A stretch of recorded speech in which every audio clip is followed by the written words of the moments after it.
السلام علیکم ورحمۃ اللہ وبرکاتہ۔ میں ہوں آپ کا میزبان زین الدین اور آپ دیکھ رہے ہیں روحانی علاج۔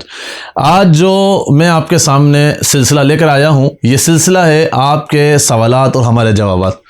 یعنی یہ وہ سلسلہ ہے جس میں ہم آپ کے سوالات کو شامل کرتے ہیں اور اس کا جواب دیتے ہیں۔ یہ بہت ہی منفرد اور اچھوتا سلسلہ ہے، کیونکہ وجہ یہ ہے کہ آپ کے ذہنوں میں جو عجیب و غریب سوالات، جو عملیات کے حوالے سے، جنات کے حوالے سے، جادو کے حوالے سے، یا کیونکہ یہ ایک پراسرار دنیا ہے، اس دنیا کے حوالے سے بڑے ہی کوئی انوکھے قسم کے سوالات آپ کے دماغوں میں ہوتے ہیں، آپ سوچتے ہیں، آپ اس بارے میں معلومات کرنا چاہتے ہیں، لینا چاہتے ہیں۔ تو یہ ہم نے سلسلہ چلایا تاکہ آپ کے سوالات ہمارے تک آئیں، ہم تک پہنچیں اور ہم ان سوالات کے جوابات آپ کو عنایت کریں۔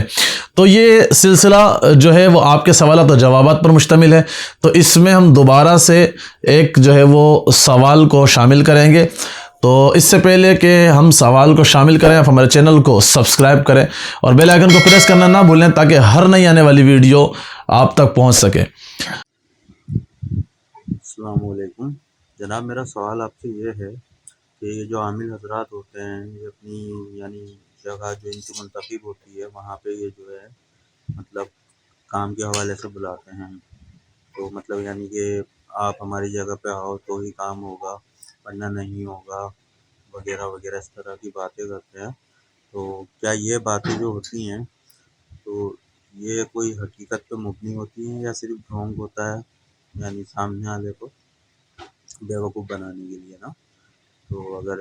یعنی جیسا بھی ہے اس میں تو آپ رہنمائی فرمائیں کہ اس میں کیا ہے، یعنی جو ہے مسئلہ ہوتا ہے۔ تو جناب اس کا جواب یہ ہے کہ یہ بھائی نے سوال کیا کہ یہ جو اکثر عاملین ہوتے ہیں، یہ جو جگہ مختص کرتے ہیں، یعنی کہتے ہیں کہ بھئی آپ کو ہمارے اس جگہ پہ آنا پڑے گا اور اس جگہ پہ ہم علاج کریں گے، یعنی یہ مخصوص چوکی ہے، یہ مخصوص جگہ ہے، اس سے باہر جا کے کام کرنے کی اجازت نہیں ہے۔ تو مطلب ایسا واقعی ہوتا ہے یا فقط جو ہے وہ بیوقوف بنانے کا معاملہ ہے؟ تو دیکھیں، اس میں ایسا ہے کہ یہ جو معاملہ ہوتا ہے نا کہ ہم اس مخصوص جگہ پہ عمل کریں گے، اس سے باہر جا کے عمل نہیں کریں گے، آپ کو آنا پڑے گا یا ہماری چوکی بندی ہوئی ہے، اس طرح کے جو بھی عاملین اس قسم کی باتیں کرتے ہیں، تو ایسا نہیں ہے کہ یہ ڈھونگ ہے یا ایسا بھی نہیں ہے کہ یہ بیوقوف بنانے کی قصے ہیں۔ اصل میں ایسا ہوتا ہے کہ کچھ روحانی معاملات ایسے ہوتے ہیں کہ وہ اس جگہ پر مختص ہوتے ہیں اور اس جگہ پر ہی وہ علاج کرتے ہیں اور اس جگہ سے ان کو نہ نکلنے کی جو ہے پابندی ہوتی ہے۔ یعنی جن روحانی معاملات کے تحت وہ یہ کام کر رہے ہوتے ہیں، ان کی طرف سے اس بات کی سختی سے تاکید ہوتی ہے کہ کام کو اسی جگہ پر کیا جائے۔ یعنی جس طریقے سے میں آپ کو ایک بات سمجھاؤں، جیسے آپ کوئی کارخانہ کرتے ہیں اور اس کارخانے میں آپ کو مخصوص جو ہے وہ کام کرتے ہیں، تو آپ لیبر کو اس جگہ پہ بلاتے ہیں، نہ تو یہ کہ آپ جو ہے وہ کارخانے کو ڈسٹریبیوٹ کرتے ہیں کہ بھئی کوئی گلی میں کر لے، کوئی محلے میں کام کر لے، کوئی کہیں جا کے کر لے، ایسا نہیں۔ آپ ایک مخصوص جگہ بناتے ہیں کہ اس جگہ پہ آ کے کام کرو اور اسی جگہ پہ کام کرنے کی پابندی ہوتی ہے۔ تو سیم اسی طریقے سے عاملین کے لیے پابندی ہوتی ہے اور بعض اوقات ان کا اس جگہ سے ہٹ کے کام کرنا، اس جگہ سے نکل کے کام کرنا، یا اپنی ان پابندیوں کو توڑنا خود ان کے لیے بھی، ان کی جان کے لیے بھی خطرناک ثابت ہو سکتا ہے۔ تو میں آپ کو ایک واقعہ سناؤں گا اور یہ واقعہ بھی ہمارے اورنگی ٹاؤن کا ہی ہے۔ تو یہ واقعہ چونکہ اس سے متعلق ہے اس لیے میں آپ کو سناؤں گا، تو انشاءاللہ آپ کو پتہ چلے گا کہ دیکھیں یہ جو عاملین اس قسم کی پابندیاں کرتے ہیں تو بعض اوقات ان کے ساتھ معاملات ہوتے بھی ہیں۔ تو مجھے یہ واقعہ سنایا تو میں اس واقعے کو مینوان بالکل اسی طریقے سے جیسے مجھے سنایا میں بیان کرتا ہوں۔ یعنی ایک روحانی عامل تھے، روحانی عمل کرنے والے، روحانی اسپیشلسٹ، اور وہ جنات کے حوالے سے خاص طور پہ علاج کیا کرتے تھے۔ تو انہوں نے کسی لیڈیز کا علاج شروع کیا جس کے ساتھ کچھ روحانی معاملات تھے۔ جب اس کو چیک کیا، اس کے بعد جناتی حاضری ہوئی، تو جناتی حاضری کرنے کے بعد اب انہوں نے اس کا پورے علاج کا ایک جو پروسیس تھا، جو ان کا کام تھا، وہ شروع کیا، اور شروع کرنے کے بعد انہوں نے یہ کہا کہ ٹھیک ہے بھائی، اب اس کا معاملہ میں نے اتارے کا شروع کر دیا ہے، اب اس کا یہ پروسیس ہوگا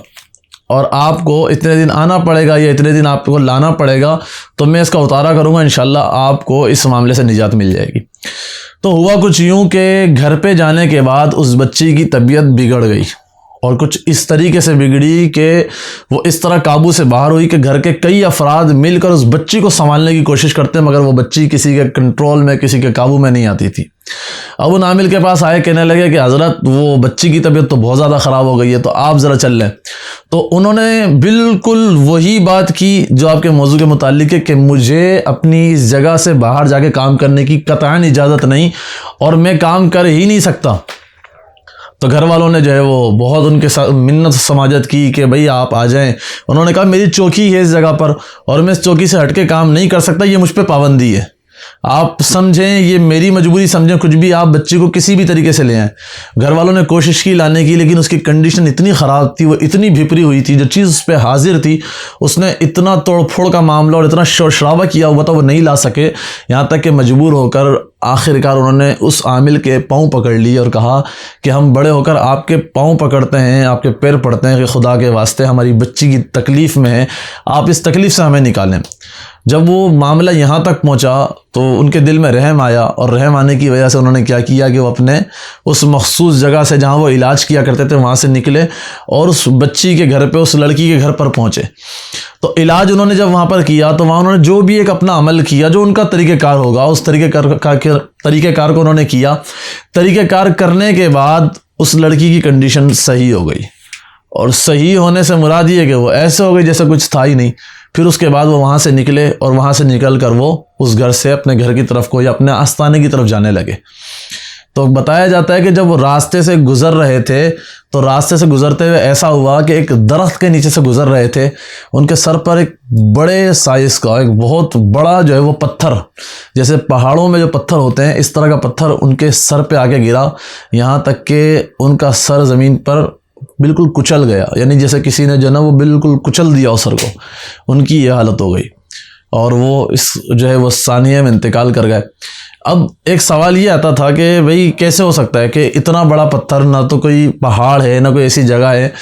درخت کے اوپر سے اتنے بڑے پتھر جو ہے نا وہ کیسے گر سکتا ہے. جب تحقیقات ہوئی اس معاملے کی تو تحقیقات کے بعد یہ بات پتہ چلی, چونکہ ان کے گھر میں ان کے بھائی بھی جو ہے وہ روحانی عمل کیا کرتے تھے, تو پتہ یہ چلا کہ چونکہ ان کے اوپر مخصوص پابندیاں تھیں اس جگہ پہ کام کرنے کی, اس جگہ سے باہر نہیں جانا تھا. جب باہر جا کر انہوں نے جو ہے وہ کام کیا تو کچھ حصار کا جو مخصوص عمل ان کی جگہ پر بندہ ہوا تھا وہ ہٹ گیا, جس کی وجہ سے وہ جن, وہ شیطانی طاقت جس کو انہوں نے اس بچی کے جسم سے نکال کر باہر کیا تھا اور راستے میں ان کا انتظار کر رہی تھی, اور جیسے ہی وہ جو ہے ایک درخت کے نیچے سے گزرے اس نے اوپر سے پتھر مارا اور اس شخص کو جو ہے وہ ہلاک کر دیا. تو یہ حقیقت ہے کہ جو مخصوص عاملین جو سچے ہوں, کام کرنے میں واقعی حقیقی جو ہے وہ روحانی عامل ہو, اور اگر اس قسم کی وہ باتیں کرتے تو اس میں کوئی ڈھونگ نہیں ہے, بلکہ حقیقت یہ ہے کہ ان کی پابندیاں ہوتی ہیں اور بعض اوقات ان پابندیوں سے باہر نکلنا ان کے لیے خطرے کا باعث بھی بن جاتا ہے. تو بالکل ایسا ہے کہ جو عاملین کہتے ہیں کہ ہم اس مخصوص جگہ پہ کام کریں گے اور جو ہے ہم اس سے باہر نکل کے کام نہیں کر سکتے, تو اس کی حقیقت موجود ہے. بالکل ایسا ہی ہوتا ہے, ان پہ پابندیاں ہوتی ہیں اور باہر نکلنے کی صورت میں انہیں خطرات بھی جو ہے وہ ہو سکتے ہیں, ان کے لیے معاملات بھی ہو سکتے ہیں. تو یہ تھا بھائی آپ کے سوال کا جواب. اسی طریقے سے اگر آپ اور مزید کوئی سوال کرنا چاہیں یا آپ کے علاوہ بھی جو ہے وہ کچھ لوگ جن کے ذہنوں میں عجیب و غریب عملیات کے حوالے سے باتیں بیٹھی ہوتی ہیں سوال کرنا چاہیں تو ضرور جو ہے وہ اس واٹس ایپ نمبر پہ جو سلائڈ پہ چل رہا ہے آپ ہمیں جو ہے وہ ایک ویڈیو بنا کے ویڈیو پیغام کی صورت میں آپ ہمارے پاس بھیجیں, تو انشاءاللہ ہم ممکنہ صورت میں اس سوال کو شامل بھی کریں گے اور اس کا جواب بھی آپ کو دیں گے. تو یہ تھا ہمارا آج کا جو ہے وہ ٹاپک, آج کا موضوع. دوبارہ کوئی بھی ایک واقعی ایک نصیحت لیے یا یہی آپ کے سوالات اور اس کے جوابات لیے یا اپنا کوئی بھی سلسلہ جو جناتی جادوئی حوالے سے لیے آپ کے پاس پھر حاضر ہوں گے. تب تک کے لیے اجازت دیں. السلام علیکم ورحمۃ اللہ وبرکاتہ.